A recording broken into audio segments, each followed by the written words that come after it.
Жители республики выбрали лучшего врача. Победителем второй народной премии «Гордости Якутии» в номинации «Медицинский работник» стал Роман Васильев. Он набрал более 13 тысяч голосов. Врач владеет всеми методами диагностической, лечебной и оперативной эндоскопии.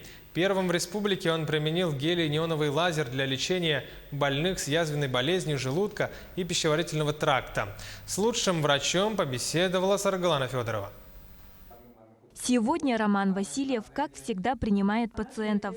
Некоторые больные и не подозревают, что теперь лечатся у лучшего в Якутии врача. Заведующий эндоскопическим отделением Республиканской больницы номер 3 Роман Васильев в медицине уже более 35 лет. Своевременное выявление злокачественных новообразований в ранней стадии и их лечение и удаление.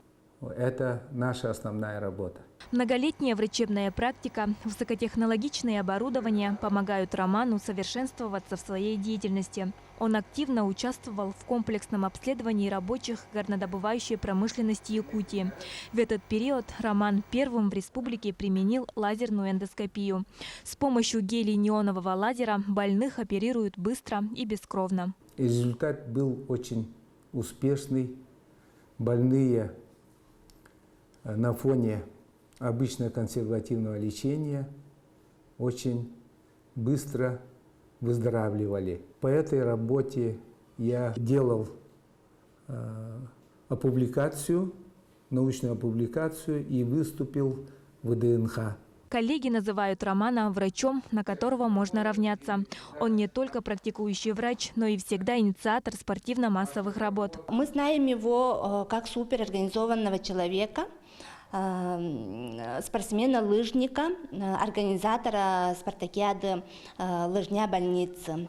Мы считаем, что он заслуженно победил в номинации «Гордость Якутии». Сегодня эндоскописты стараются не отставать от прогресса. Если раньше медсестры обрабатывали эндоскопические аппараты вручную, то сейчас всю эту работу делают с помощью моющей, дезинфицирующей машины. Вот такие оборудования находятся в каждом эндоскопическом кабинете больницы. Они облегчает труд среднего медперсонала.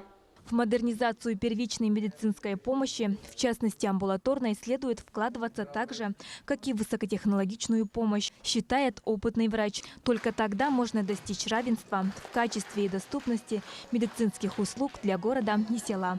Саргалана Федорова, Джолустан Иннокентьев, Якутск.